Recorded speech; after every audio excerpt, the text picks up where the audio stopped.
தாவேக அரச ரீல்ஸ் அரசுன்னு சொல்றோம். அது ரீல் அரசாவும் இருக்கு அப்படிங்கிறது தான் உண்மை. ஏன் அப்படி சொல்றோம்? என்ன காரணத்தினால அப்படி சொல்றோம்?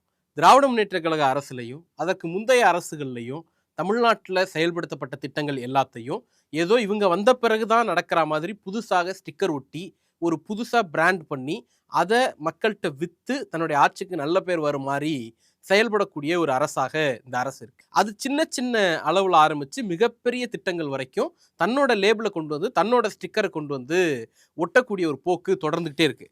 உதாரணத்துக்கு பார்த்தீங்க அப்படின்னா, அரசாங்க பள்ளிக்கூட மாணவர்களுக்கு அப்படின்னுட்டு சில திட்டங்கள் இருக்கு. அதுலயும் குறிப்பா பள்ளி மாணவர்களுக்கான எக்ஸ்க்ளூசிவ் பஸ், ஸ்பெஷல் பஸ் விடுறது அப்படிங்கிறது போன அரசிலிருந்தே நடைமுறையில இருக்கு. அத வந்து அன்றைக்கு துணை முதலமைச்சராக இருந்த இன்றைய எதிர்க்கட்சி தலைவர் அவர்கள் தொடங்கி வச்ச செய்தி இன்னைக்கும் ஆன்லைன்ல இருக்கு. நம்ம எல்லாருக்கும் தெரியும்.